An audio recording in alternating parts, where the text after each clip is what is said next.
Vamos a continuar nuestra sesión. Vamos a empezar a platicar un poco, vamos a terminar este tema y al final voy a empezar a platicar lo que sería nuestro cierre de curso. Varios de sus compañeros me han empezado a preguntar hasta cuándo seguimos. Y bueno, la universidad me está presionando mucho. Yo quería seguir trabajando un rato más con ustedes, pero bueno, tengo que subir calificaciones, tengo que tomar cursos, tengo que hacer extraordinarios, igual que todos los maestros, andamos bastante ocupados. En fin, entonces hoy trataremos de cerrar el tema de selección natural y empezaríamos a plantearles el documento que les voy a enviar después para poder hacer una actividad que nos permita cerrar, que va a ser la actividad de la próxima semana. La próxima semana lo tendremos como la última semana de nuestro curso y la siguiente semana, que sería del 22 al 26, sería para subir calificaciones. Bueno, primero voy a poner las calificaciones en el grupo para que ustedes la vean, lo que yo tengo. Y si hay algún desacuerdo, bueno, ya hacemos un chat y podemos ver en qué está en desacuerdo y podemos tratar de que todo esté bien dentro de estas limitaciones que tenemos. ¿Les parece? Profesor, yo tengo una duda. Dime. Es que si no me he podido contactar así para quedar bien y hacer las prácticas en grupo con mis compañeros de equipo, ¿podría hacerlas yo sola, nada más con otra persona del equipo? ¿Cómo? Pues puedes hacerla tú sola, no es lo ideal, no es el sentido del plantel, pero hazla tú sola. Si puedes hacerlo con otro compañero o compañera, adelante también. Lo importante es que sigan trabajando y que terminen cerrando este tipo de cosas. Si su grupo por alguna razón no se pudo conectar, ahorita por ejemplo hay algunos de sus compañeros que me están llamando porque apenas pueden a través de otros celulares o a través de otras gentes mandar mensajes que los suba al programa, pero por cierto hoy es el último día. Si hay alguien en estas circunstancias, que por favor sea hoy, porque hoy es el último día para subirlos, para inscribirlos al programa, pero tiene que inscribirlos yo como profesor y ustedes después, que ya los de alta, ustedes se inscriben aceptando el programa de participación. Así es como se encuentra. Entonces, Profesor, ¿sí? entonces, o sea, yo me podría inscribir hoy y ¿cuánto duraría el programa? El curso dura muy poquito, ¿eh? Creo que es de esta semana que viene, del lunes de la siguiente semana al 26. Es el último. Es un programa muy corto y no sé cómo va a ser con otro maestro, va a ser con un programa muy reducido, supongo que va a ser muy intenso y tómenlo en cuenta porque van a estar al mismo tiempo con varias materias, ¿no? No sé cuántas horas les pidan delante de pantalla, etcétera, etcétera. O sea, va a ser un curso muy intensivo. Pero si hay alguno de ustedes que, por ejemplo, tú, Vania, que quiere inscribirse, hoy es el momento, háganlo ya, mándenme un mensaje o un correo y los inscribo en la tarde, sin problema, ¿no? Como le decía a algunos de sus compañeros, creo que lo más adecuado, si ya tienen trabajo, ya avanzaron, ya hicieron el esfuerzo, hagan este esfuerzo en lo que queda de esta semana y la próxima, para ponerse y terminarse, poner al corriente y terminar de evaluarse. Ok, gracias, profesor. No, de nada. ¿Más? Profesor, yo tengo una... Sí, Pato. Es que, bueno, en matemáticas, en mi sección, en ningún momento el profesor se contactó con nosotros. Ya metimos el pero, creo que todo el grupo, no sé. La respuesta, ¿cuándo llega? O sea, ¿cuándo? Porque, digo, como el profesor no se puso en contacto con nosotros ni nada, pues no puede ser que él diga, sí, inscríbanse.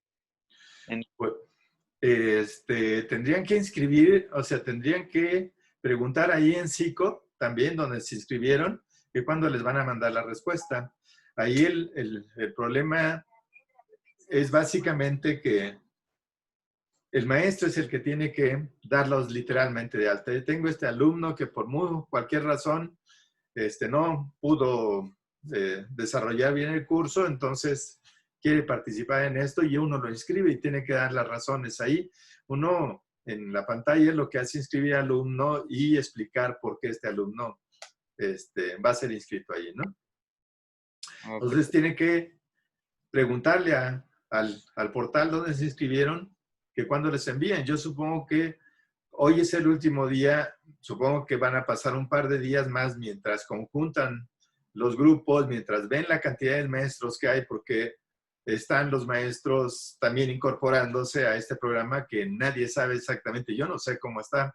Me dijeron que si yo lo daba, yo no puedo, tengo mucho trabajo y no voy a dar un curso así ahorita en medio de esto porque la siguiente de la clase de la semana 22 al 26 yo tengo que tomar 2 cursos más de los que estoy tomando, entonces estoy bastante superado en tiempo para el trabajo. Entonces, Profe, una última pregunta. sí. El curso decía que se supone que te iban a ver que si lo necesitabas y ya después te mandaban si eras aceptado. ¿Qué pasa si no me logré inscribir o si no fui aceptado? ¿Qué pasa con esa calificación? Por si en caso de matemáticas, que es lo que a mí me preocupa también, que no tengo profesor ni nada. No, pero ustedes inscríbanse y hablen. En un rato yo les envío una liga para que se comuniquen escolares y ahí le plantean al profesor Edmundo, ¿sí? Que es el encargado de escolares, es el que está haciendo toda esta cosa y pregunten esto. Ahí tienen que darles una solución. Si su maestro nunca se contactó, si por N razones no lo hizo, entonces ellos le tienen que hacer y tienen que incorporarlos, tienen que formar un grupo y darles un maestro para que tengan su evaluación. ¿Sí? Ok, gracias.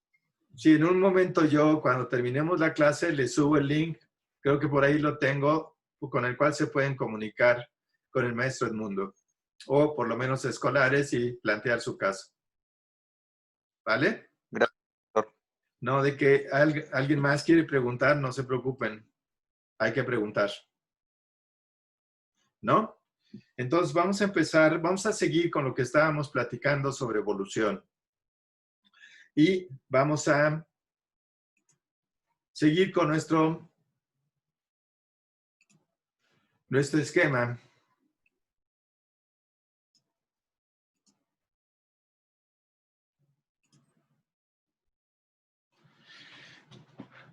Habíamos visto varias cosas importantes en todo esto. Me voy a ir muy rápido. Cualquier cosa, por favor, me paran. Habíamos visto las posturas, ¿se acuerdan de todo esto? Ya lo vimos. Lo importante dentro de las posturas y lo importante dentro de todo esto que ya compartí con ustedes, dentro de este PowerPoint que ya compartí con ustedes, son estos elementos. Esto resume fundamentalmente.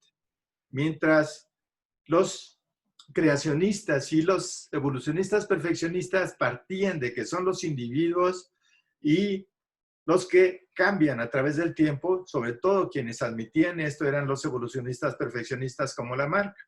Los creacionistas evidentemente no seguían admitiendo esto y siguen sin admitirlo. Hay muchísima gente en la sociedad muy respetable en el sentido de que son sus creencias, pero nosotros estamos estudiando, estamos buscando el conocimiento que nos permite entender la realidad y transformar esta realidad. Entonces, ahí Darwin no solamente cambia este concepto de que todos venimos de un ancestro común, ¿sí? Y además son las poblaciones a través de sus características genéticas las que cambian a través del tiempo. Él, como explicamos, no sabía sobre esto, ¿no? Sobre la genética, pero sus observaciones le permitieron plantear las bases de lo que sigue siendo un pilar central dentro de la biología. No solamente sentó las bases de lo que es la biología moderna desde mi concepto, sino que unió la parte histórica con el conocimiento de la época para poder crear una teoría que fuera más acorde a explicar por qué existen las especies, cómo se cambian a través del tiempo, por qué evolucionan las especies. Entonces ya vimos toda esta parte, ya trabajamos toda esta cosa, las jirafitas de Lamarck, los postulados que había, las gentes que lo rechazaron esto, los elementos que estaban dando. El darwinismo se basa principalmente en dos grandes elementos. Uno, el mundo no es estático y la evolución es un proceso gradual. Cuando nosotros empezamos a estudiar otras formas de desarrollo a partir de la teoría sintética, encontramos que algunos de estos postulados han sufrido modificaciones, se han corregido y se han ampliado en muchos otros sentidos. En cualquier momento que tengan algún pregunta y esto, paramos y seguimos la conversación. La selección consta de dos fases. Primero, produce una enorme variabilidad y esta es seleccionada a través de la supervivencia que muchos interpretaron como la supervivencia del más apto. Pero básicamente es un mecanismo de supervivencia. Hablamos sobre todas estas partes, cómo fue acogido su libro, en fin, todo esto que ya más o menos tenemos una idea de lo que pasó. Y empezamos a hablar de los mecanismos de la selección natural, ¿sí? Y una de las cosas importantes es que todas las especies producen una enorme cantidad de descendencia. Y decíamos, aún la especie humana, cuando uno piensa en un óvulo, pero 3 millones de espermatozoides que están tratando de llegar a ese óvulo, podríamos empezar a buscar justamente en aquellos organismos que van a sobrevivir y se van a poder reproducir y van a ser fértiles. Y esto tiene que ver con el siguiente tema. Entonces, empezamos a hablar sobre los mecanismos de la evolución. ¿Se acuerdan dónde nos quedamos? Pregunta, ¿se acuerdan dónde nos quedamos?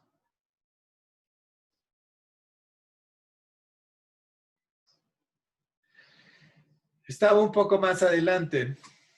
En las jirafitas, ¿no? No, mucho más adelante.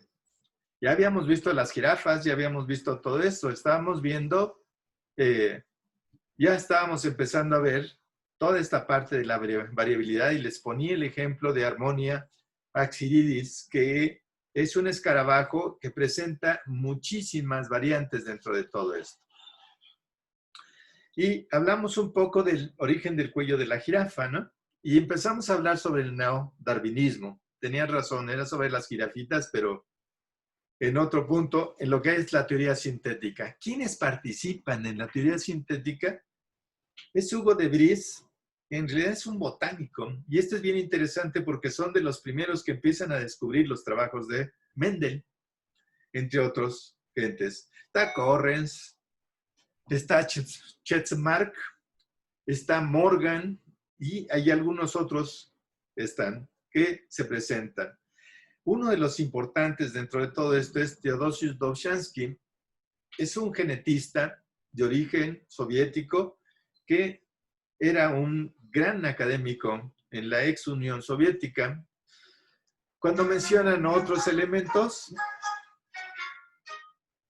cuando mencionan otros gentes aquí, son en realidad para ver cuántos gentes fueron acumulando conocimientos para corregir y modificar lo que era la teoría sobre genética y por lo tanto el desarrollo de lo que eran los conceptos de evolución, que engloba no solamente la genética, sino engloba otros conocimientos, como vamos a ver más adelante. ¿Qué es la teoría sintética? ¿Sí? Como decía Darwin, el proceso evolutivo se basa en los principios de variabilidad, descendencia y de selección natural. Pero empezamos a ver que el origen de esta variabilidad son las mutaciones. Si en un organismo, estoy hablando de poblaciones de organismos, se crean nuevos alelos por mutaciones, estas pueden pasar, ¿no? Lo que discute, por ejemplo, Moto Kimura, que vamos a verlo un poquitín más adelante, es que la mayor parte de las mutaciones no son letales. Son mutaciones que pueden permanecer ahí, aún en los eucariotes, donde tenemos mecanismos de reparación permanente del ADN. Y estas pueden transmitirse como variantes dentro de una misma población en la reproducción. Mientras estas mutaciones no sean tan severas o no afecten procesos metabólicos importantes, estos pueden ser transmitidos a su descendencia. ¿Sí? Lo que evoluciona son las poblaciones, no los individuos. Porque veamos en todo sentido, cuando estamos hablando de la pandemia, estamos hablando de la población humana. Y se habla de la posibilidad de que pudo haber hasta más de 3,5 millones de gente que pudo haber muerto con esta pandemia. Ahorita las estimaciones son un poco menores, pero se está hablando de un impacto enorme en esta población. Hay gente, filósofos y demás, cuando uno se pone a leer la serie de artículos que están saliendo alrededor de la pandemia, empiezan a hablar sobre cómo la población humana puede enfrentarse a su extinción, pero esto implicaría que la población humana fuera estática, que no estuviera cambiando también, que no estuviera evolucionando y que no tuviera variabilidad. ¿Sí me explico? Bueno. Sí, profe. Sí, profe. Ok. Sí, profe. Adelante. Entonces, son estos los elementos más importantes que afectan la frecuencia genética en las poblaciones. El mecanismo que se considera más importante, más contundente, es lo que llamamos selección natural. Sin embargo, todos son importantísimos. La selección natural, si no existieran mutaciones, no existiría variabilidad. ¿Me explico? Y una de las cosas importantes son las migraciones. Esto es un poco lo que nos está pasando en esta pandemia. Hay una enorme interrelación en todos los grupos humanos y además hay una enorme interrelación cada vez más drástica de las poblaciones humanas sobre el ambiente. Y una cosa que se conoce como deriva génica. Ahorita vamos a ver de qué se trata esto. ¿Sí? Una de las premisas con las que parte la teoría sintética es que para que llegue a generarse una nueva especie, debe de estar aislada de otra población. Y esto es muy importante. Recuerden el ejemplo que ustedes empezaron a ver en sus videos sobre cómo se fue construyendo una nueva teoría. Y tanto Darwin como Wallace, Darwin estudiando las diversas poblaciones y en específico lo que se llamaron los pinzones de las Islas Galápagos, aunque ahí hay una discusión de muchos que en realidad no hablan de pinzones, sino hablan de cinzontles, pero es una parte de la discusión que se tiene en la biología. Y las mariposas que estudió Wallace. Pero muchas de estas cosas, a partir de las placas tectónicas que se estaban moviendo, de lo que es la evolución misma de los continentes, muchas poblaciones quedaron aisladas una de otra. Y en un momento determinado no se volvieron a reproducir.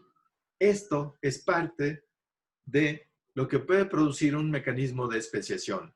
Y lo que se sabe en la actualidad es que estos mecanismos de especiación pueden ser o lentos, graduales, como lo planteaba Darwin, o pueden ser drásticos, como lo plantean los otros autores que vamos a ver enseguida. ¿Sí? Entonces, veamos esta parte. Los neodarwinistas hablaban del cuello de la jirafa, ¿sí? Y las jirafas habían evolucionado a partir de ancestros de cuellos de animales con cuello corto.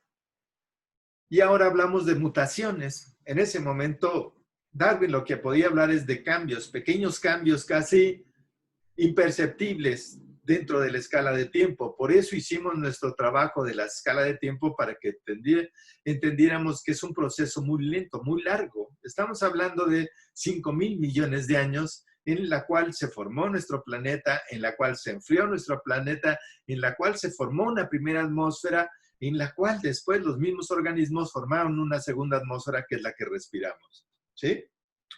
Y entonces, sobre estas variantes de las jirafas, es donde actúa la selección natural en primer momento. Pudo haber sido a través de la competencia reproductiva o a través de el alimento, a través de las condiciones físicas en las que se desarrollaban, etc.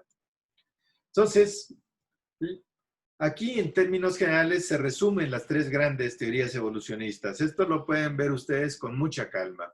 Hasta aquí no tenemos preguntas. ¿No?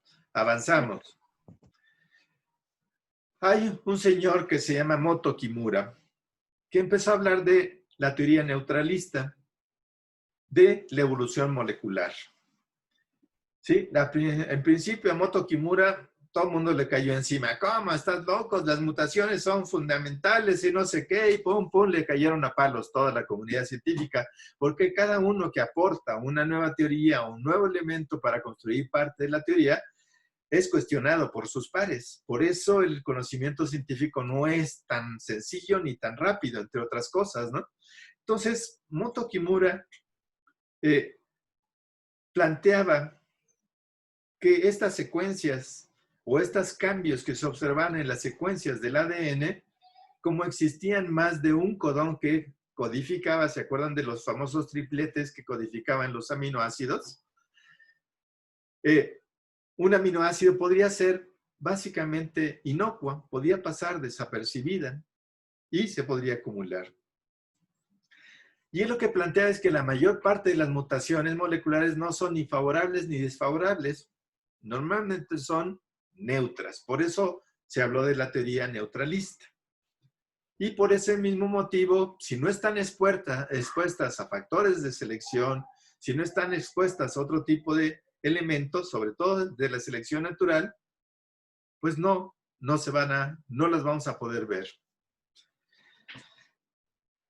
La evolución de las proteínas y del ADN dependerá más del azar, ¿sí? De las circunstancias. Por ejemplo, si está una población donde han ocurrido algunas mutaciones y de repente hay un enorme proceso volcánico y la mitad de la población queda de un lado del volcán y la mitad de la población queda del otro lado, pues posiblemente estas dos poblaciones ya no se vuelvan a reunir y posiblemente dentro de muchos años, dependiendo de las condiciones específicas de cada lugar, pueden ocurrir formación de nuevas especies.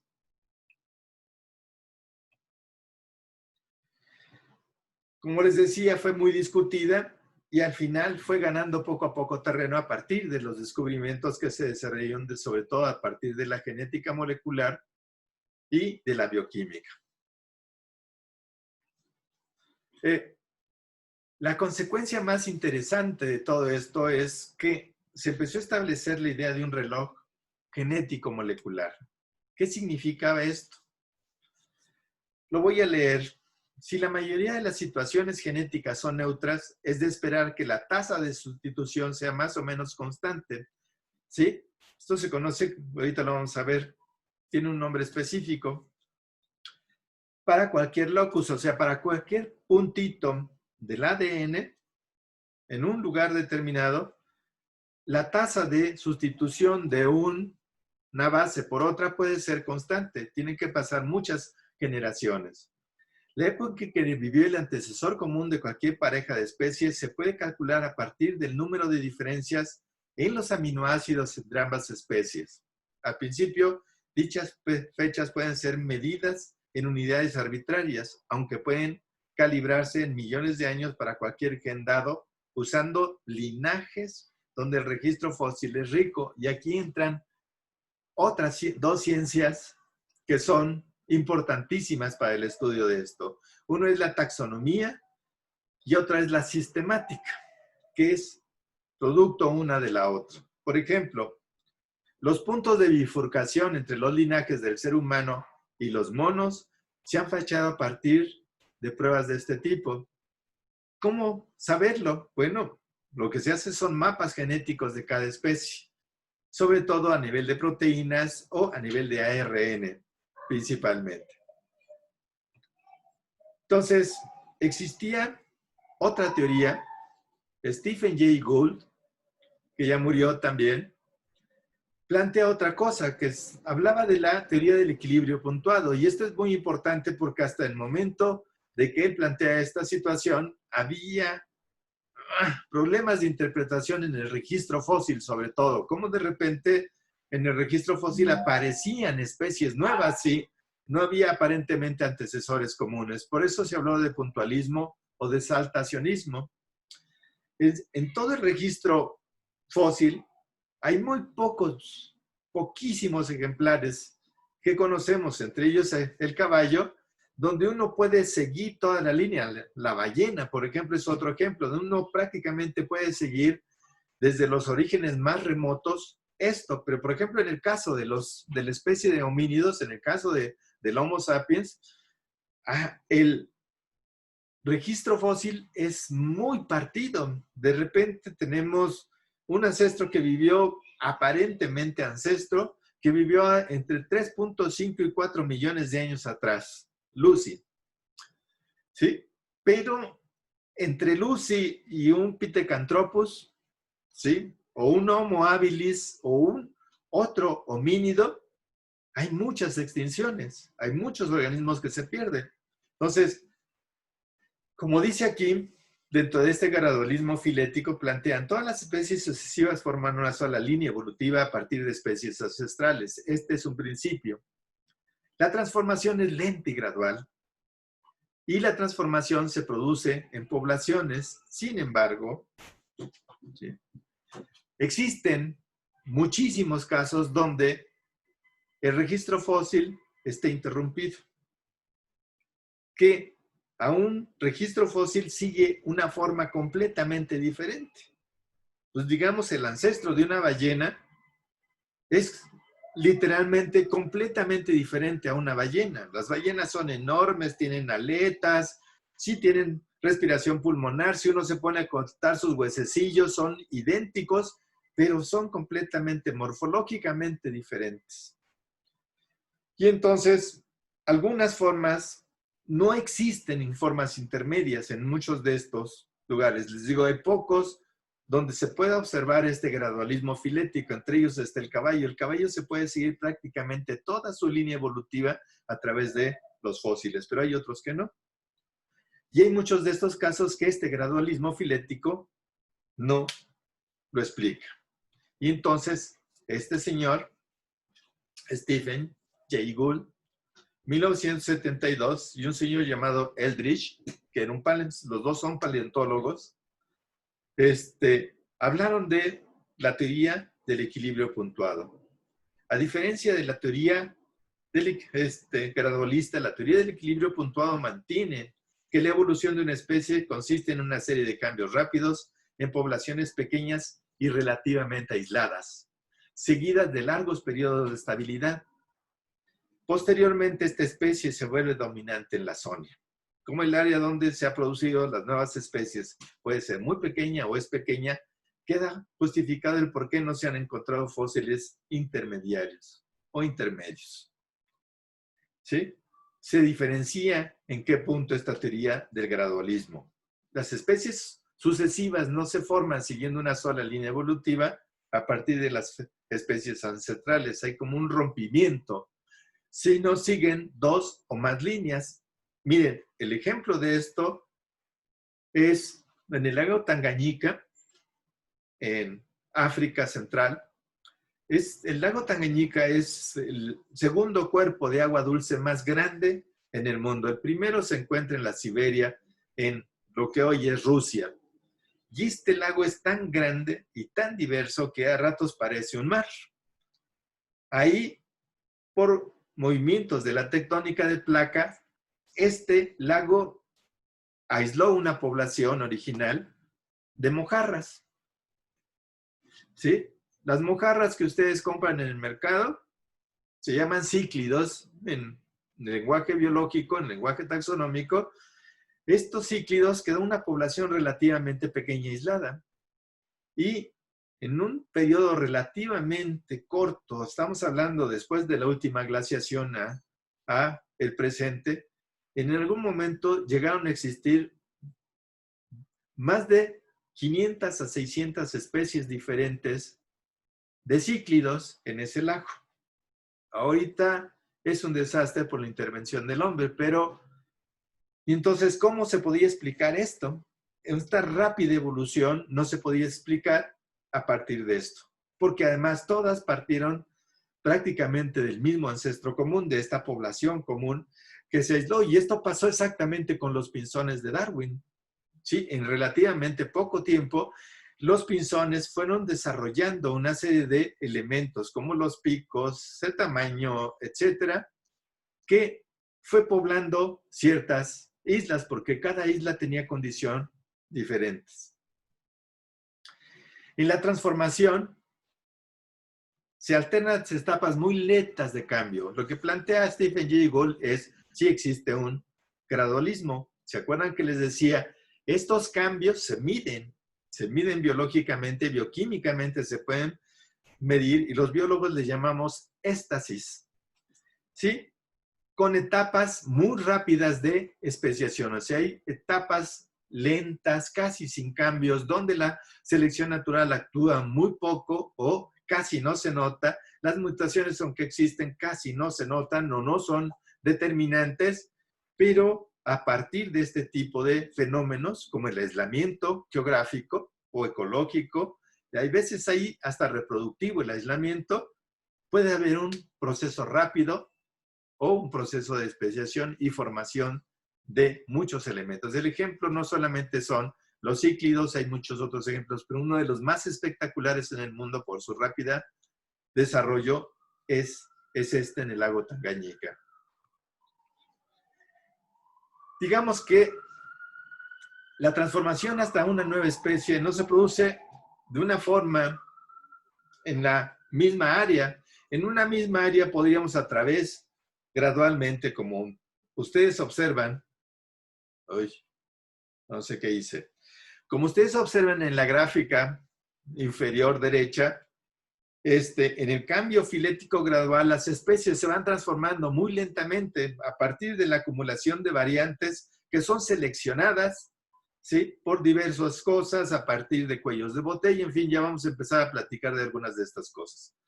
Y la otra es el equilibrio puntuado, que planteaba la formación muy rápida de especies a través del aislamiento reproductivo y el aislamiento de las especies. Aquí hay una cosa que quizás me la deba de saltar, que es el concepto de genética de población, porque esto lo van a ver aquellos que tomen biología 3 y 4, tienen que ver lo que es la ley de Hardy-Weinberg, que es un inglés y un alemán que igual que muchos otros científicos, entre ellos Darwin y Wallace, llegaron a proponer prácticamente la misma teoría, ¿no? Entonces, en una población mendeliana, en una población normal, que es un conjunto de individuos que pueden cruzarse entre ellos al azar, todos tienen la misma probabilidad de reproducirse y que comparten el mismo número de genes, existe un cierto equilibrio, que es el equilibrio de Hardy-Weinberg. Pero es una situación hipotética porque las poblaciones en la naturaleza no se comportan de esa manera. Sin embargo, los matemáticos desarrollaron algunas cosas muy parecidas a las que desarrollaron Mendel en su tiempo. Voy a avanzar un poco eso a menos que ustedes tengan alguna pregunta sobre esta hipótesis. ¿Preguntas? ¿No? Avanzamos entonces. Todos estos factores es la realidad. Voy a saltarme toda esta parte de las frecuencias génicas. Si a alguno les interesa, véanlos a través del PowerPoint y si tienen preguntas, me las pueden hacer a través del chat. ¿Sí? Este es bien interesante. Después lo vamos a ver porque este es algo que van a tener que ver.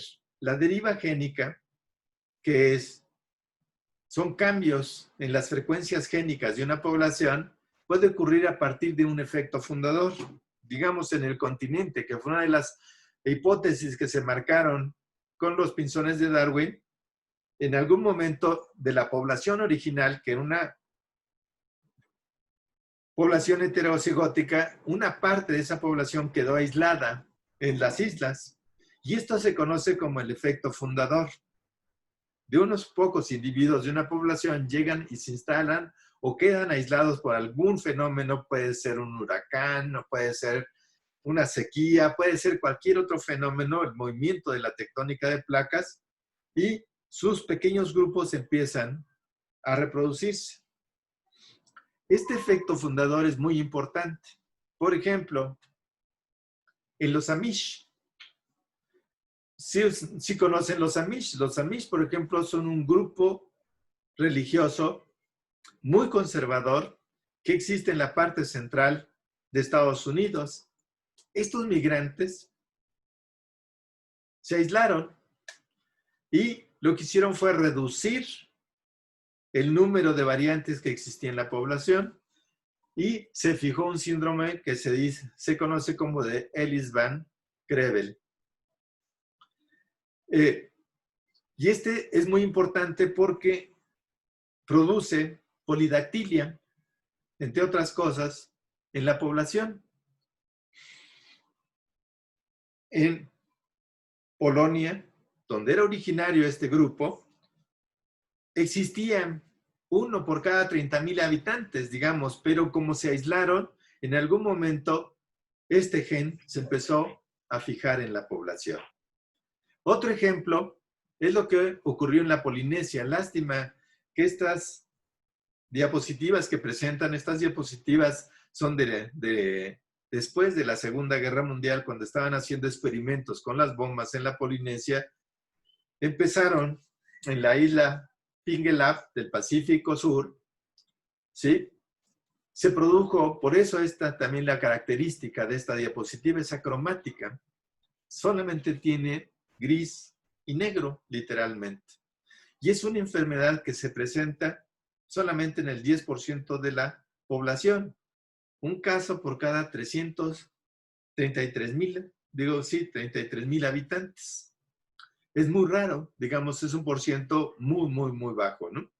En este punto. Sin embargo, a partir de que un tifón eliminó al 90% de la población, esta empezó a repoblarse con muy pocos sobrevivientes, como dice la diapositiva, con 20 sobrevivientes. Y uno presentaba la enfermedad y se empezó a fijar en toda la población. Esto se conoce como el efecto cuello de botella.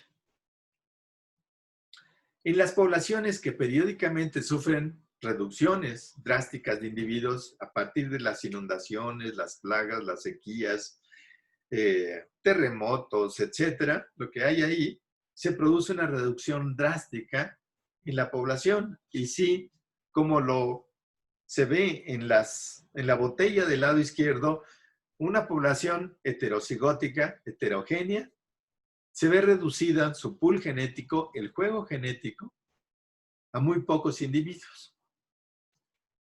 Y es ahí donde actúa la selección natural, que es el mecanismo más importante para seleccionar más que a los individuos más aptos, a los que pueden sobrevivir en condiciones. Es que aptos es una traducción de fitness del inglés y no refleja exactamente lo que decía Darwin en sus escritos. De hecho, en la parte final de sus libros, ya cercano a su muerte, él se queja de cómo habían utilizado mal los conceptos que él había desarrollado, ¿no? En términos de la biología actual, estamos hablando de eficacia biológica. Si bien la selección actúa durante toda la vida del individuo, son dos grandes momentos donde se eliminan los genes en la población. En la primera fase de la vida, porque muchos de los gametos son eliminados, o sea, de los casi 3 millones en promedio de espermatozoides que llegan, pues prácticamente uno es el que gana, digamos, la fase final, ¿sí? En la formación ya de los huevecillos, que muchos son comidos. Imagínense una rana en un estanque que pone cientos de huevos, pero son alimento de larvas, de peces, de pájaros, ¿sí? De otras ranas, en fin, ¿sí? Y los individuos jóvenes. Y en la época de la reproducción, no todos pueden llegar a la edad adulta para reproducirse. En eso actúa la selección natural. Y entonces muchas de estas poblaciones, muchos de estos genes en la población son eliminados.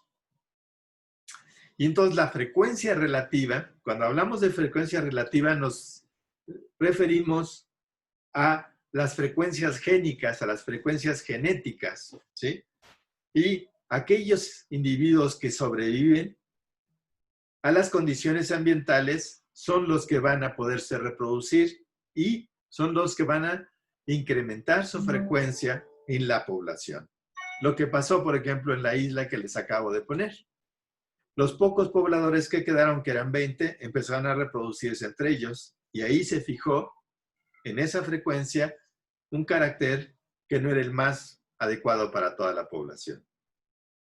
Profesor, Sí, eso tiene que ver. Recuerda que una vez estábamos discutiendo sobre cuando se clonan individuos sí, y qué pasaba si se desarrollaban en distintos ambientes que no iban a terminar siendo los mismos.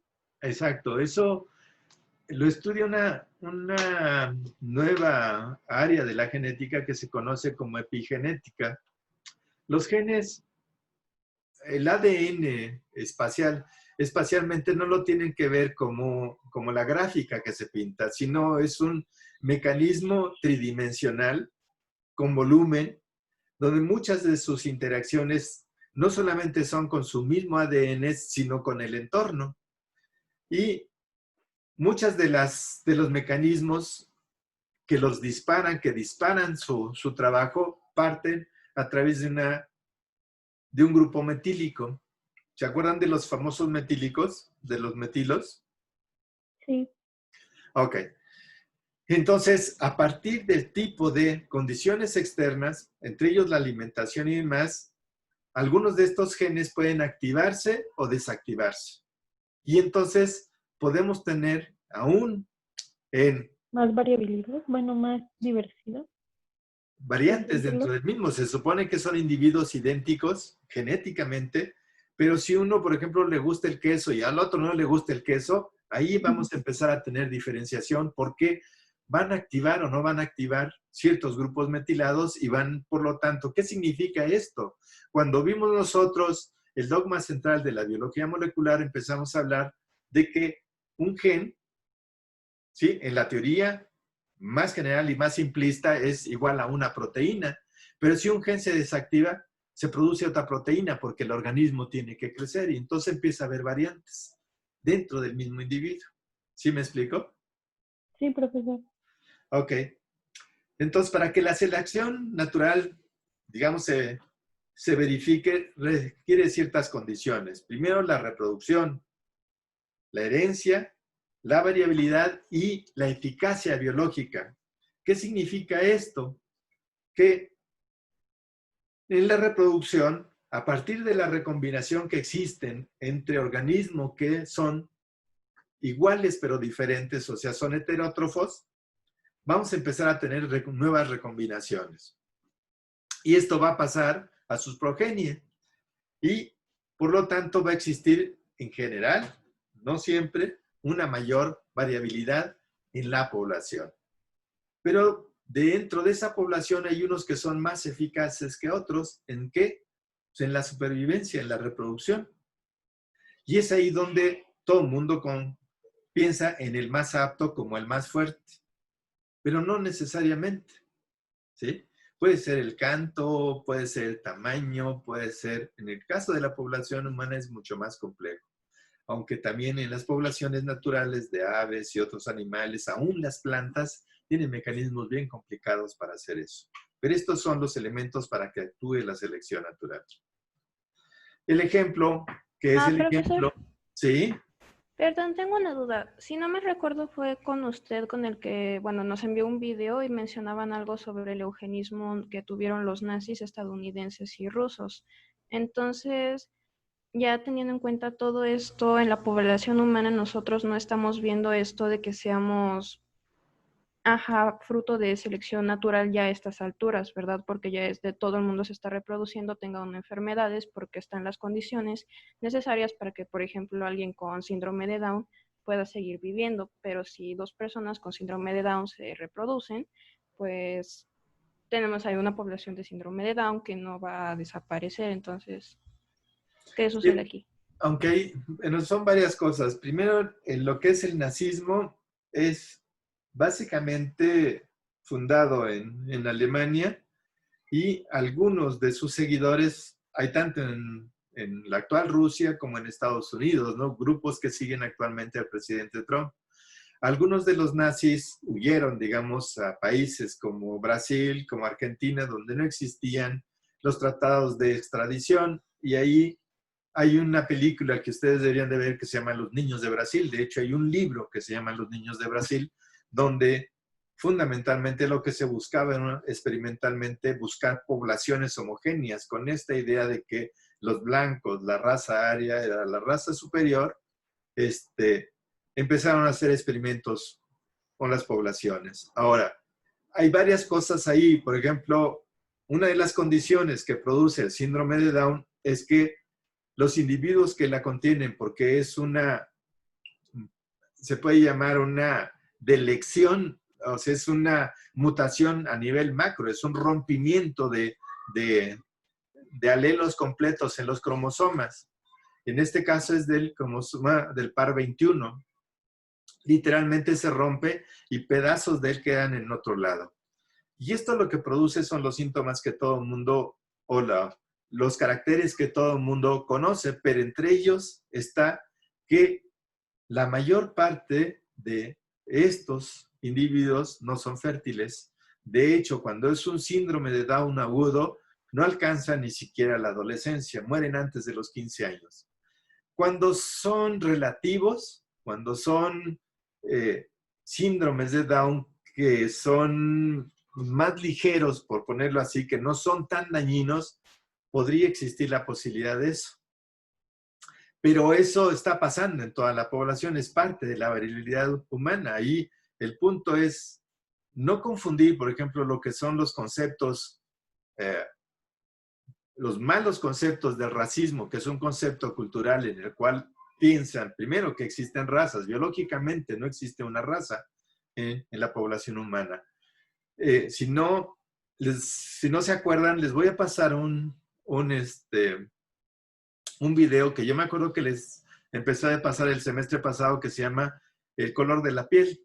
¿De dónde viene el color de la piel? Y ahí se habla justamente de esto, ¿no? De que no existen las razas, son variantes dentro de lo que es la población humana. Y lo que funciona, y es posible que pueda funcionar, por ejemplo, lo que les acabo de explicar de los Amish, también en los Boers en Sudáfrica, la población inicial de Sudáfrica fue fundada por alrededor de, creo que fueron 1,700 familias o un poco menos, de descendientes de holandeses, y en esa población se fijó en poblaciones que eran muy conservadoras, que solamente se reproducían entre los blancos, porque los negros no solamente eran para esclavitud, sino para otro tipo de cosas, y eran inferiores, según esta concepción, y se reproducían entre ellos, y se fijó una serie de caracteres que son dañinos para la población. Entonces, esto es lo que estamos explicando, ¿no? Es un poco más complejo. Es una pena que yo no pueda estar con ustedes y poder seguir platicando y desarrollando. Lo que sí quiero hablarles es en términos generales de todo este fenómeno. ¿Sí, Marifer? Sí, profesor, gracias. Ok. El ejemplo es el que ustedes ya conocen, que hicieron en su práctica, que desarrollaron en el ejercicio que hicimos de las mariposas del señor Gris, ¿se acuerdan? De Viston Betularia, que son las mariposas que durante la época de la industrialización en Inglaterra, todos los abetos que eran de color blanco se llenaron de allí. Y las variantes blancas de las mariposas blancas que aparecen aquí, empezaron a desaparecer. ¿Por qué? Por frecuencia eran las más cazadas, y las que empezaron a abundar eran esta mariposa que se pierde con el fondo. Son el mismo género, la misma especie. Lo interesante de esta historia es que en la actualidad, a partir de los mecanismos, a partir de las políticas que se desarrolló en Inglaterra, a partir de la desaparición del uso irrestricto del coque, o sea, del carbón mineral para su industria, los bosques se empezaron a limpiar. Y empezaron a aparecer todas las variantes dentro de la misma población. Eso es selección natural, ¿sí? Porque la eficacia reproductiva también depende de los depredadores, del entorno, del clima, de la abundancia de alimentos, de agua, etcétera, etcétera, ¿no? Que es un poco lo que empezábamos a platicar. Y es importante que empiecen ustedes a hacer, porque esto es lo que está ocurriendo ahorita un poco con la pandemia. Hay 3 tipos, bueno, hay más, pero los más importantes que se conocen y se manejan, por ejemplo, para la gente que estudia toda esta parte de las pandemias, son 3 tipos de selección. Una que se llama como estabilizadora, que favorece a cierto tipo de fenotipo, ¿sí? Esta es la apariencia externa, es seleccionada específicamente. Todas las poblaciones siguen una curva de Gauss como la que se presenta en los gráficos. Hay individuos, digamos que a la izquierda más pequeños, el promedio son de talla mediana y hay individuos muy altos del otro lado. Entonces, esta selección direccional favorece a un cierto grupo, digamos, con estas características fenotípicas y entonces la curva cambia su dirección, ¿sí? Es seleccionada direccionalmente.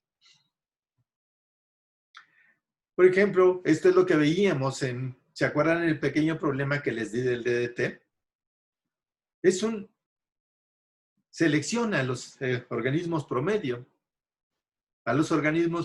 pero no a los organismos que se encuentran en los extremos de la curva. Y esta es una selección direccional, pero no es una mutación. ¿Sí me explico? Es ahí donde nosotros empezamos a buscar las diferencias. Las mutaciones existen y esto es lo que produce variabilidad. Pero la selección es un proceso complejo que no tiene una dirección determinada, que va a depender de múltiples factores. Por eso hablamos del azar. Por eso Moto Kimura, por eso Stephen Jay Gould y los nuevos biólogos que están lanzando nuevas teorías empiezan a hablar sobre no hay un sentido determinado dentro de la evolución. ¿Vea? El único sentido que podríamos hablar es la supervivencia de los organismos y no necesariamente que en algún momento sean los más aptos, sino que aquellos que tienen variantes dentro de esta enorme población, las poblaciones que tienen estas variantes son las que van a poder en un momento determinado sobrevivir y reproducirse. ¿Hasta aquí vamos bien? Sigo. Sí, profe. Ok. La resistencia de antibióticos ya lo vimos. Existe otro tipo de selección natural que se conoce como estabilizadora. Esto lo que hace es favorecer a los individuos promedio y elimina a los de los extremos. Esto implica dentro de esta selección una pérdida de variabilidad.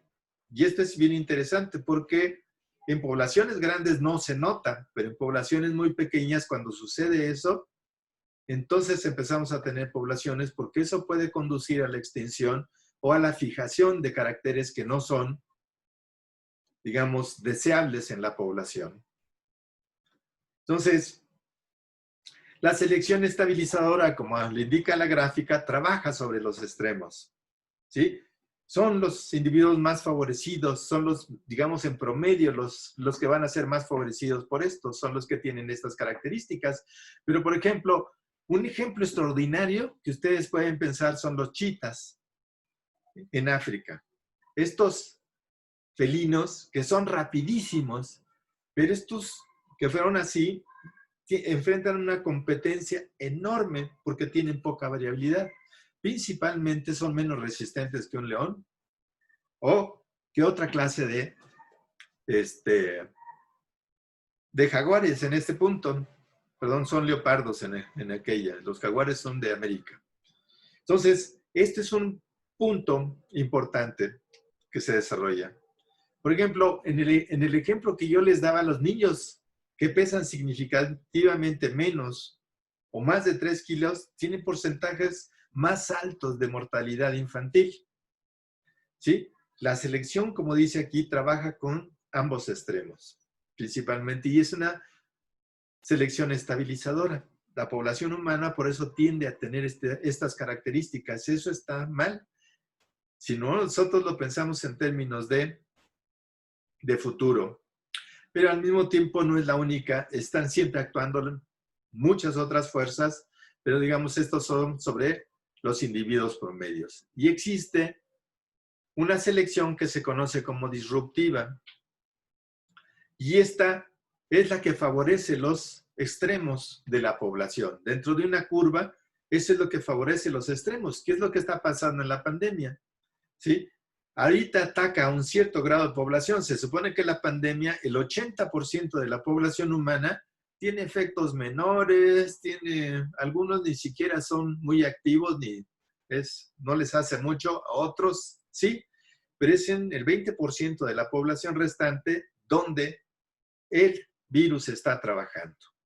Y cuando se habla de inmunidad del rebaño, se está hablando justamente de la posibilidad de que esto se incorpore a la población. ¿Y cómo se va a incorporar? A partir de la enorme variabilidad que existe? Porque es un mecanismo recíproco, ya lo explicábamos. Al mismo tiempo que nos atacan los virus, nuestro organismo empieza a echar a andar muchísimos mecanismos de defensa. Claro, si el individuo que es atacado, así como por ejemplo en una cacería, los lobos saben seleccionar a los individuos enfermos o más viejos para poder cazarlos, porque son los que van a ser menos rápidos, menos resistentes, se van a defender menos, etc. En este caso pasa exactamente lo mismo. Aquellos, por ejemplo, que tienen hipertensión, que tienen diabetes, que han sufrido tabaquismo durante toda su vida, etc., son individuos que tienen mayor propensión a el ataque de los virus, ¿sí? Y eso es los extremos de la curva, piénsenlo. El ejemplo que nos dan aquí es la del salmón, ¿sí? Y el salmón tiene dos grandes poblaciones, una muy grandota y una muy pequeña, ¿sí? Y nos explican de la siguiente manera. Cuando la hembra desova, y muchos peces desovan, literalmente, aquí encontré un remanso, aquí pongo mis huevecillos. Y es el primero, múltiples salmones que llegan y empiezan a poner su espermatozoide. Casi es el azar el que permite que se unan el óvulo y el espermatozoide para producir nuevos salmoncitos, ¿no? Lo que pasa es que aquí, ¿sí? Los machos más grandes luchan entre sí normalmente para acercarse a donde las hembras han puesto sus huevecillos. Y esos son los que aparentemente sobreviven. Sin embargo, los pequeños no se meten en esa bronca, van y ponen su esto. Por eso la población favorece a estos extremos, a los grandes y a los pequeños. Los intermedios no pueden con los grandes y se mueren, ¿sí? Esta es un poco la curva que nos muestra en ese punto. ¿Está claro? Perfecto, avanzamos. Este es como se comportan las curvas, ¿no? La estabilizadora, la direccional y la disruptiva. ¿Y por qué es importante verlo? Pues porque imagínense esto en poblaciones naturales. Una población enorme que sufre una selección estabilizadora, por ejemplo, los búfalos que poblaron millones de organismos en las praderas norteamericanas, fueron, durante mucho tiempo, se mantuvieron balanceados con ciertas cosas y no produjeron nuevas especies. Sin embargo, otros organismos en otras situaciones empiezan a desarrollarse. Entonces, es importante que lo vean y que lo apliquen a los ejemplos que estuvimos dando y a los pequeños problemas que estuvimos trabajando durante todo el tema. ¿Sí? Creo que es importante esta parte. Para finalizar brevemente, la teoría de la evolución no es más ya una teoría. Hay muchas cosas que no hemos terminado de explicar, pero pasó de ser una teoría a algo que está comprobado. Y para eso están las pruebas paleontológicas, las morfológicas, las biogeográficas, las embriológicas, las bioquímicas, entre ellas las genéticas, etcétera, que son las más importantes. Digamos, estas son los grandes rubros con los cuales se puede demostrar que no es una teoría, es un hecho. La evolución es un hecho. Y esto ocurre en todas las poblaciones naturales. Aquí vamos a ver todas las cosas que hemos encontrado, ¿no? La mayor parte de las paleontológicas se basan en los registros fósiles, principalmente. Por ejemplo, la bahía de los tiburones en Australia, estos estramatolitos, que son algas verdeazules que viven en colonias gigantescas, tienen, creo que alrededor de 2.000 millones de años. Por ejemplo, los estromatolitos que viven en la laguna de Bacalar, porque hay estromatolitos en el sur de México, pegado a Chetumal, hay una laguna hermosísima, y que viven en las lagunas de Cuatro Ciénegas. Su antigüedad ronda por los 800 millones de años. Estos son de los más antiguos que se conocen. En fin, son las pruebas, las evidencias que se encuentran a lo largo de toda la evolución o todo el cambio que ha sufrido la Tierra desde su formación. Y ya ustedes ya estudiaron toda esta parte de las columnas estratégicas. ¿Se acuerdan ustedes de toda esta parte? De cómo tuvimos que hacer una línea y tuvimos que estudiar las eras geológicas y demás. La escala de tiempo ya también la estudiamos, ya tenemos una idea general de que ha sido un proceso bastante lento y cómo fueron formándose y desarrollando las diferentes especies a lo largo del tiempo, a partir de qué? De los mecanismos de selección natural, de mutación, de migración, de deriva génica, entre otros. Por ejemplo, aquí está visualizado lo que es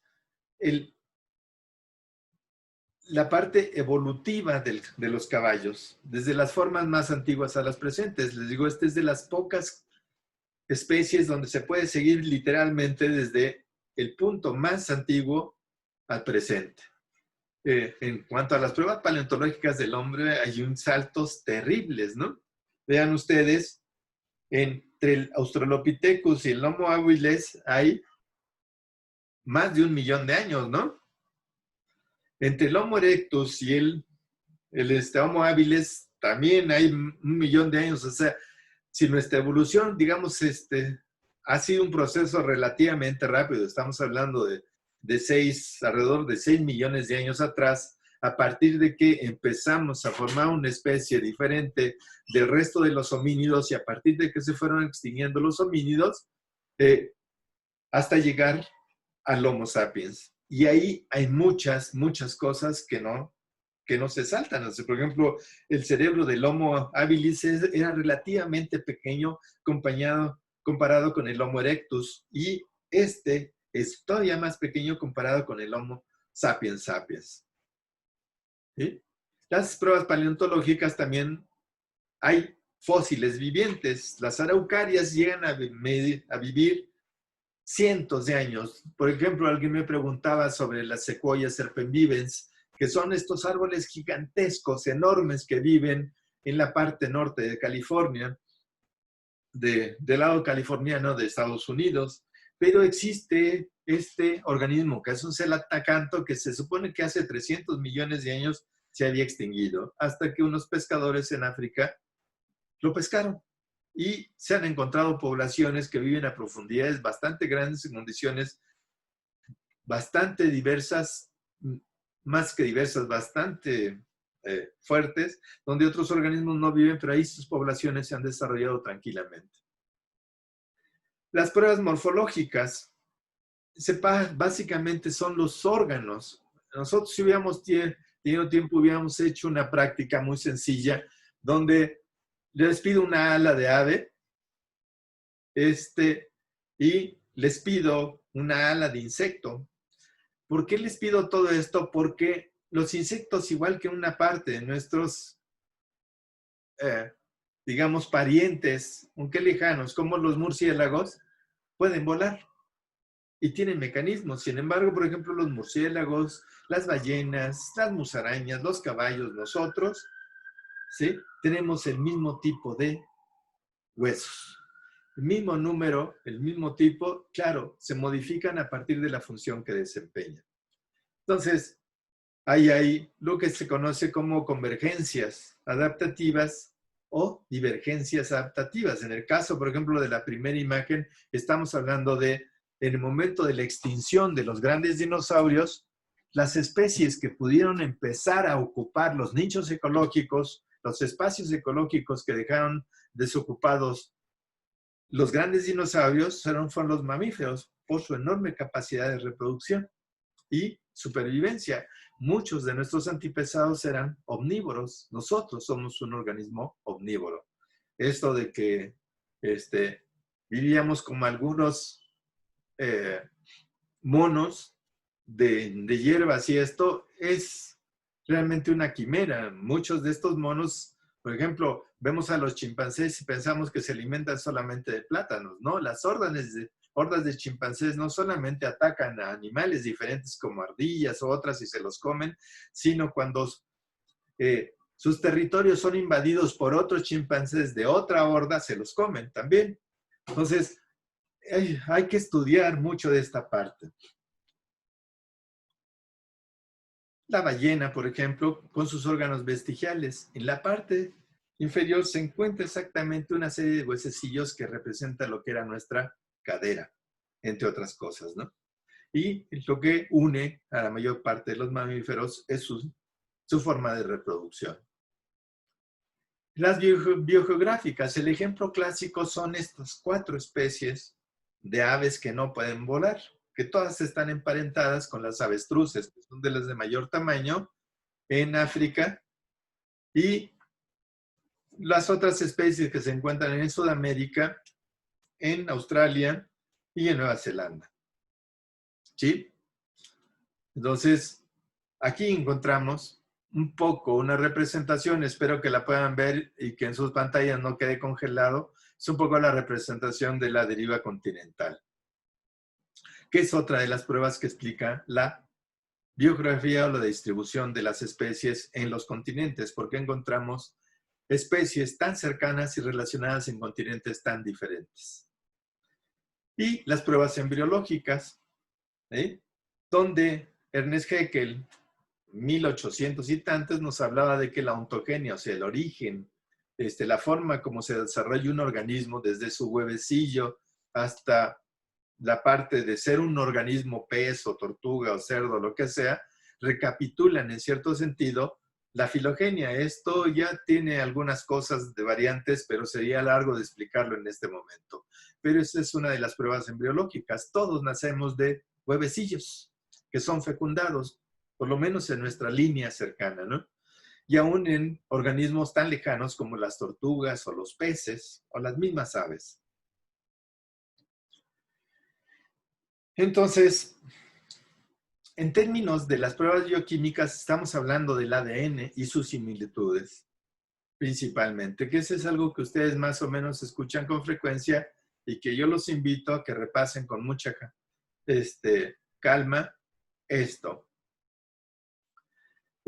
Estas son las pruebas bioquímicas en términos del ADN. El hombre está emparentado. Todavía esta gráfica es un poco ya viejita. Este PowerPoint fue hecho en la Universidad de La Salle y fue hecho a finales de los 90, entonces tiene algunas cosas que están un poco atrasadas. Los principios son importantes y es muy sencillo explicarlos a partir de esto. ¿Sí? Y aquí estamos en esta parte. Aquí nos vamos a quedar en este momento.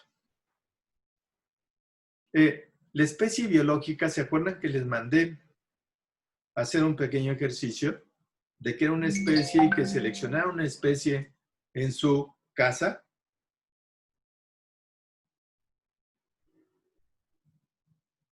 Sí.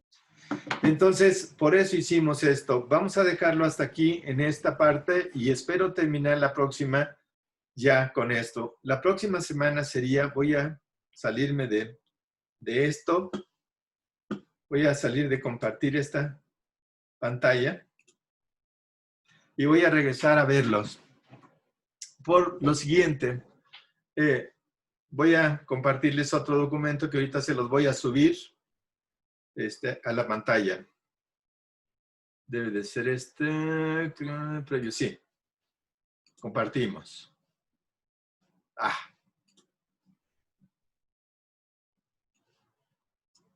Ok, ¿lo ven todos?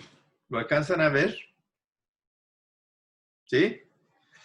Ok, Sí. esta es la última semana. ¿Por qué va a ser la próxima? Terminemos esta semana y la próxima semana vamos a abordar una parte de todo lo que es la especie biológica en términos muy amplios, pero quería que hicieran un ejercicio en su casa. Si ustedes se dan cuenta, dentro de las funciones que tiene Zoom, y esto les va a permitir, si pueden hacerlo por equipo, sería mucho, mucho mejor. Dentro de las funciones que tiene Zoom, hay un pizarrón. Explórenlo. Y van a encontrar que tiene un pizarroncito que pueden compartir y que pueden trabajar en línea. ¿Sí? Ahí me gustaría que ustedes lo empezaran a ver. Entonces, este documento les plantea una cosa que es netamente teórica. Lo que es la especie biológica, y van a tener que estudiar lo que es la característica de los dominios y los 5 reinos. Esto viene muy sencillo en el portal académico. Ya les pongo el portal académico como tal. Sus componentes bióticos y abióticos y las relaciones intra e interespecíficas que se dan. O sea, ya tenemos nosotros, sabemos de dónde provenimos, sabemos por qué se forman las especies, sabemos por qué hay tanta diversidad. Ahora, esta diversidad, ¿dónde se encuentra? En esta cosa que llamamos eufemísticamente, redundantemente, medio ambiente. En lugar de decir ambiente solo o medio, decimos medio ambiente. Pero bueno, está aceptado en muchos lados. Ahora, ¿cuál es la relación que se establece entre estas especies, esta enorme cantidad de especies, esta diversidad de especies con su entorno? Por eso los mandé a hacer el ejercicio de que seleccionaran una especie de su entorno para que empezaban a conocer estas cosas. Entonces, ahí les propongo una pequeña actividad. Después de que ustedes estudien esto, que les va a llevar mañana o pasado, dependiendo de las actividades que tengan que hacer, y que hagan el siguiente ejercicio. ¿Dónde van a empezar a describir el funcionamiento y la estructura de los ecosistemas? Estos son los aprendizajes que ustedes deberían de tener en todo esto. Y la actividad es, dime con quién andas y te diré quién eres. Para eso, ya teniendo la teoría, vamos a hacer un pequeño material por equipo.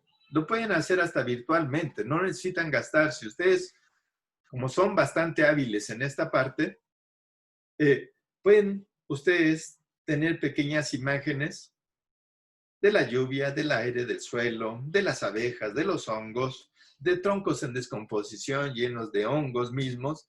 Porque lo interesante de todo esto es que la idea es, cuando estamos en el laboratorio hacemos un juego. Les pido que las traigan, que ustedes las impriman, tamaño media carta, que les hagan un pequeño agujerito para que se las cuelguen en el cuello.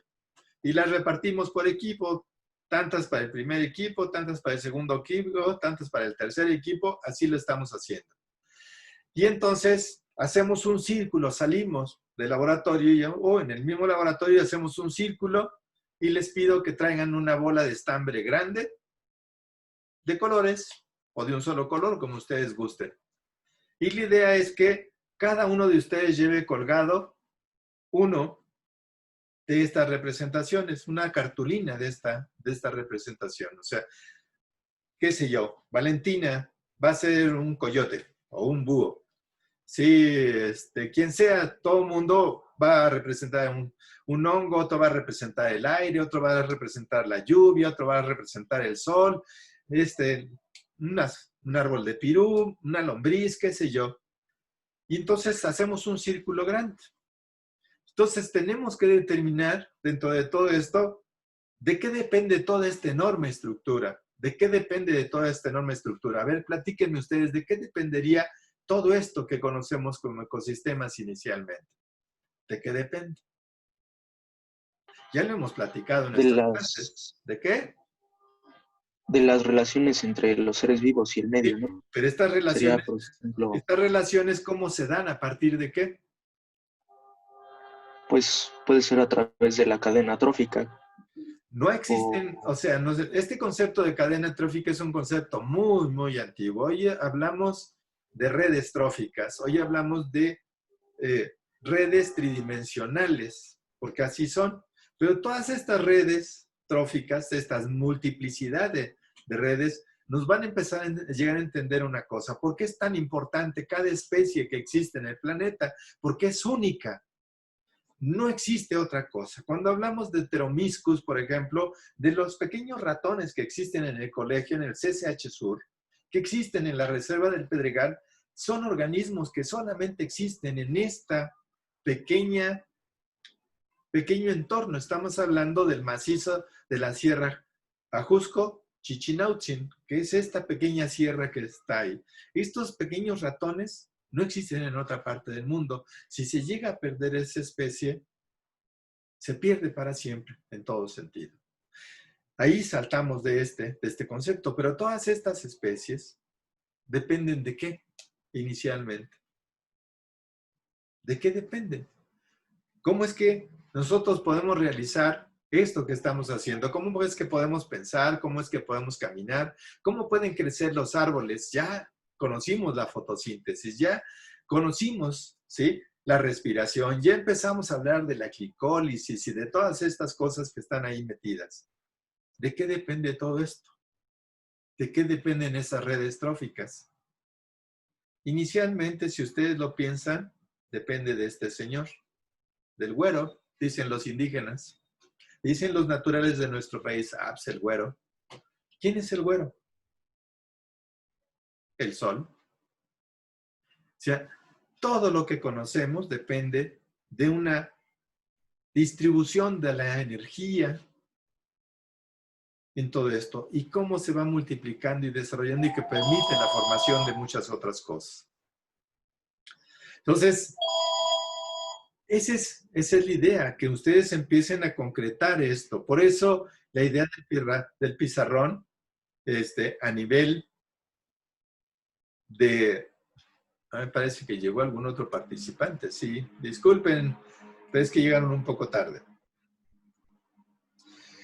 Entonces, la idea de esto es que ustedes empiecen a concretar, que tengan un pequeño baño de realidad. Después de esto, yo normalmente en el colegio los llevo al campo, los llevo a las áreas verdes y les digo, a ver, jóvenes, háblenme de lo que es una especie. Aquí, ¿cuántas especies tenemos? Y es un ejercicio bien bonito. Yo me divierto muchísimo con ustedes ahí. Y ahora lo que les propongo es que ustedes se diviertan en su casa, con sus compañeros de equipo, que lo hagan a través del pizarrón, que tienen un pizarrón digital ahí, y que pueden ustedes graficar y hacer y poner cositas en el pizarrón. ¿Sí? Hay varios elementos que Google Drive les puede permitir desarrollar, de lo que hemos estado trabajando. ¿Sí? Y entonces ahí empezar a construir esto de lo que nos habló Johan, él habló de cadenas, son redes tridimensionales. ¿Por qué? Ecológicamente, por cada especie que se pierde, de forma directa, en el entorno ambiental, se afectan 10 especies más. Ustedes, cuando se comunican en Facebook, la base teórica de todo esto es, yo me comunico con, en este caso, con Vania, o con Natalia, o con quien sea, me comunico, pero al mismo tiempo yo estoy relacionado con una parte de mi familia, con mis amigos, con otros, por lo menos con 20 gentes de forma directa, Vania con otras 20, Vania con el que se conectó con otras 20, y por eso Facebook se vuelve, y por eso las redes se vuelven a veces implacables, ¿no? Porque esto crece. Claro, para las grandes empresas como Facebook, eso es dinero, porque eso lo pueden vender. Ay, Vania se viste de tal cosa, Natalia hace tal cosa, porque además conoce los gustos y tiene amigos de estos y su cumpleaños tal y tal. Imagínense esto más complicado en la naturaleza. Y entramos de lleno a la parte del conocimiento del entorno y qué le hemos hecho a su entorno. Ahí les voy a pasar las ligas, no, yo se las pasé, de 2 biocines, uno para esta semana, que es de David Attenborough. después le dieron su título nobiliario en Inglaterra, pero es un excelente narrador y es un excelente naturalista que muchas veces trabajó en la BBC de Londres y nos habla, tiene una serie que se llama El estado del planeta. Les pongo aquí una que dura como 55 minutos y más adelante quien quiera ver el resultado de muchas de estas cosas, quien quiera conocer un poco de lo que pasó en el lago Tangañika, vean lo que se conoce como La pesadilla de Darwin. Es una película documental que nos habla de todo lo que está pasando en el entorno social y ecológico de este gran lago. En fin, ahorita se los subo, se los comparto para que ustedes puedan tenerlo y podamos platicar. Discúlpenme, son 2 semanas, por eso se los repartí en este tiempo para que podamos seguir desarrollando. Terminemos estas 2 semanas y la última semana del 22 al 26 ya me voy a dedicar nada más a evaluar, a terminar de evaluar aquellos atrasados y demás cosas. Procuren, por favor, que sea a más tardar el 22 para que yo pueda subir con calma sus evaluaciones. Preguntas, dudas, ¿no? Creo que no, profesor. Excelente. Eduardo, ¿tienes alguna pregunta? No, profesor, así está bien. Excelente. Guillermo, ¿tienes alguna pregunta? A ver. Una que ya está súper gastada, pero ¿cuál es el mínimo de mapas que deberíamos estar teniendo en general, en promedio, en estos momentos? Pues, 90. 90. Sí, tendrían que tener como 90 y con eso ya tienen 9.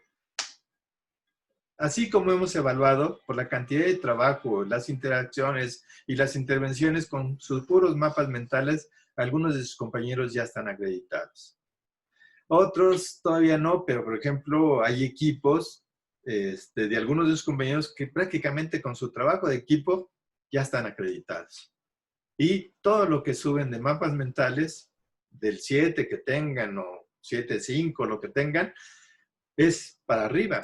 8, 9, 10 con el resto de los trabajos que ustedes ya presentaron. La idea es poder hacer que todo su trabajo valga. Intervenciones, participación, mapas mentales, sus tareas, etc.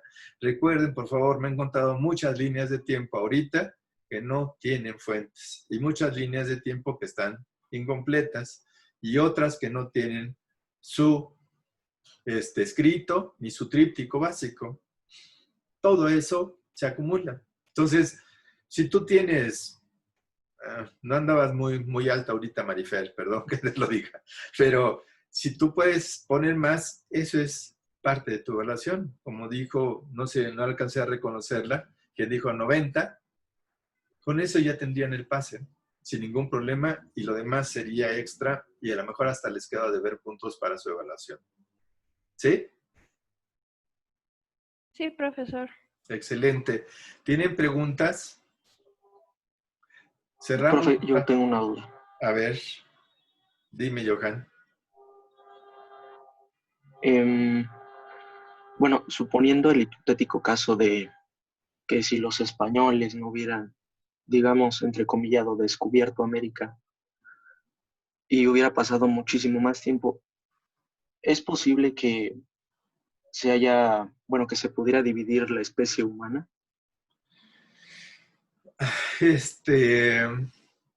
Hasta ahorita no estaría demostrado, es un espacio muy corto. Estás hablando de un proceso muy largo donde las poblaciones no estuvieran completamente aisladas. Yo lo veo muy difícil en este contexto. Tuviera que existir una catástrofe enorme donde las poblaciones de Europa o las poblaciones de América, ¿sí?, quedaran completamente aisladas, o las poblaciones de Asia, y reducidas en un número determinado que permitiera la evolución y el desarrollo de otras características que no conocemos en este momento, ¿no? Entonces, sí, a partir de estos procesos que empezamos a hablar, por ejemplo, que existiera un cuello de botella donde se redujo la heterogeneidad de la población, podríamos empezar a hablar de procesos posibles de especiación. En el caso, es que es más complejo de lo que ustedes pueden todavía imaginar.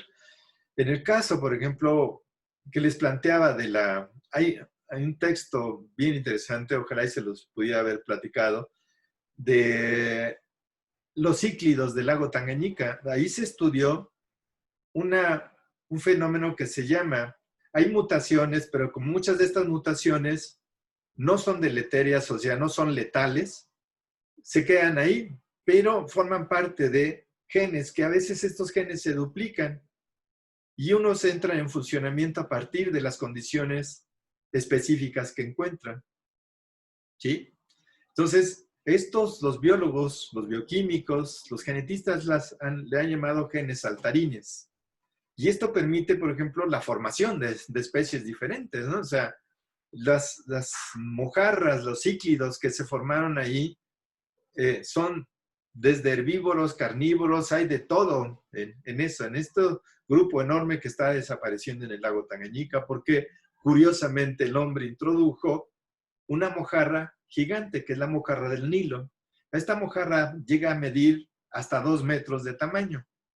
Sí, este cíclido enorme, y lo introdujeron porque pensaron, con esto vamos a alimentar la población, y le dieron su maraca a todo. Pero bueno, vean la película y trabajenlo. Necesitaríamos condiciones de ese tipo. Hasta ahorita, lo que nos diferencia en la especie humana es la religión, los prejuicios, la economía, la distribución inequitativa de esto, pero el racismo en todas sus formas que existen, ¿no? Entonces, ahorita yo veo poco probable esa cosa, menos que realmente permaneciera, pero eso negaría la evolución social y económica de las sociedades humanas, ¿no? En algún momento se sabe, por ejemplo, que una buena parte de los mayas fueron buenos y excelentes navegadores, igual que lo fueron los fenicios o los chinos, que desarrollaron la navegación de una forma extraordinaria, ¿no? En fin, de esto hay que platicar, pues se podría platicar muchísimo. Ojalá yo hubiera tenido más tiempo de platicar con ustedes. Ojalá y les hubiera podido enseñar más cosas. Eso es algo que siempre me preocupa en este punto. Ojalá que lo poco que les haya yo enseñado les permita ser un poco más críticos y abiertos en términos de estos, que entiendan que el conocimiento los va a liberar de muchísimas trabas. Un buen conocimiento, no el prejuicio, no la ideología, no este tipo de cosas que nos pasaron ahorita en el colegio, ¿no? En fin, más preguntas. Espero haber respondido tu pregunta.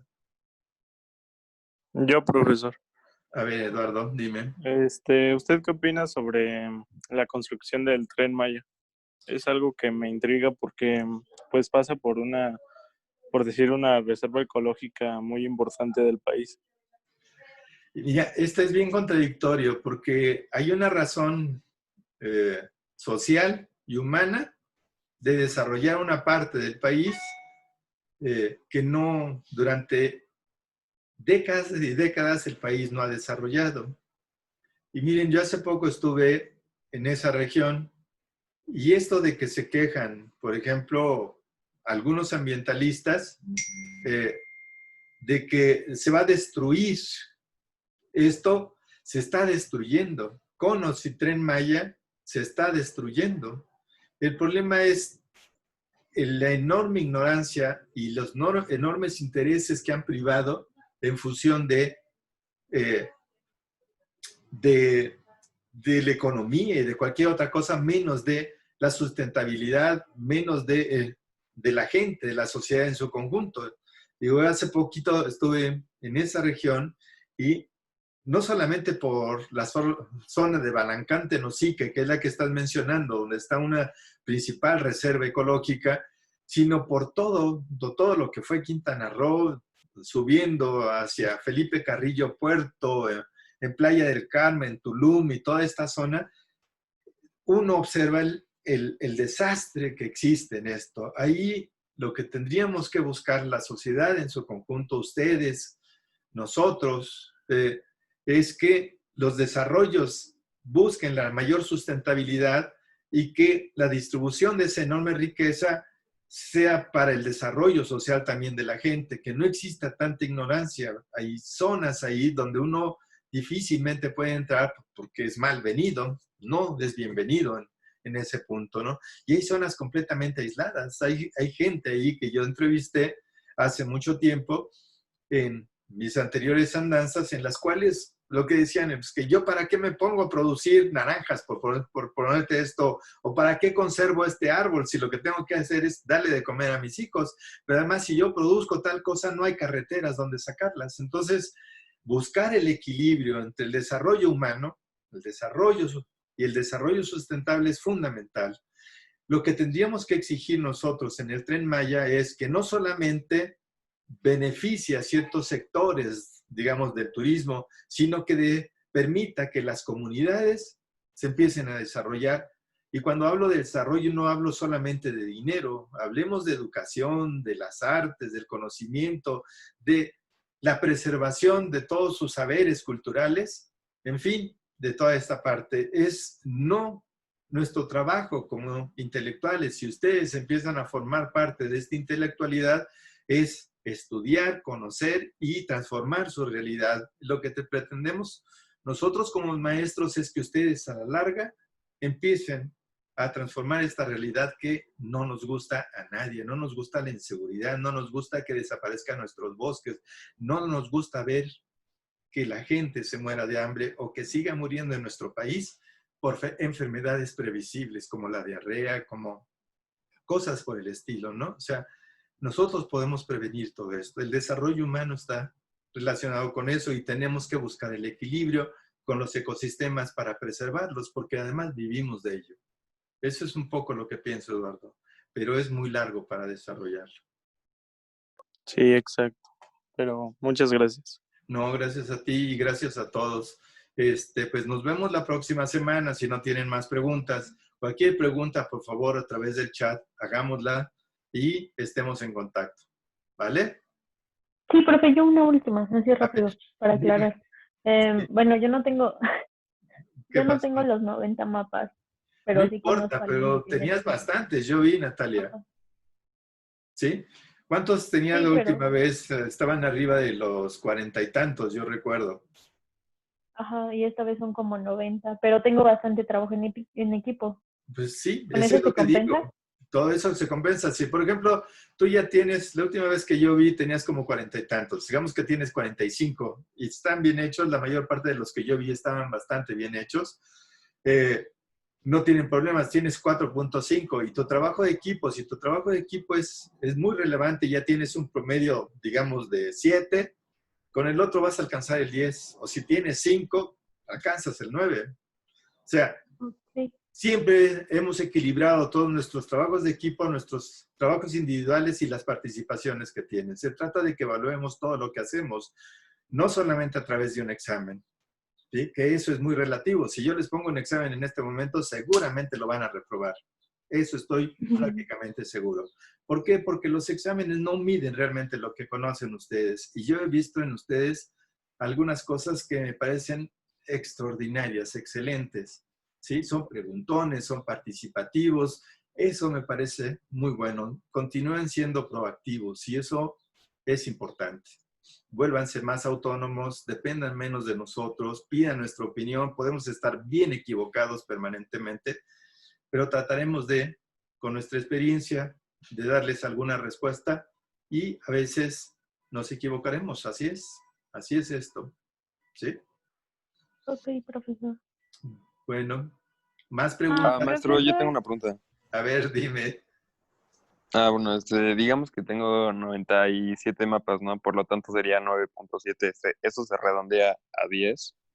No, Ok. tiene que ser con tu trabajo de equipo. Con eso tienes el 10. ¿Por qué no? Ya se los expliqué. Una vez me quedé sin una beca de un curso de especialización, un doctorado en Venezuela sobre, ya no recuerdo si era piscicultura o era algo relacionado con el manejo del agua, por 1/10 de punto.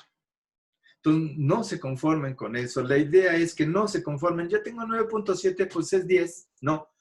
La idea es combatir la conformidad. No nos conformemos con eso. Conformémonos con hacer mejor nuestros trabajos, de corregirlos, de aprender, de desarrollarnos.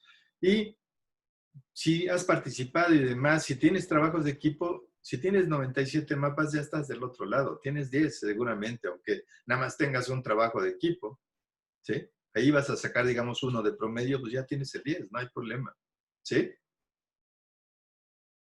Gracias, maestro. No, ¿de qué, José? Profe, pero, o sea, por ejemplo, si yo no llevo ni de broma los 90 mapas y no puedo hacer bien el trabajo,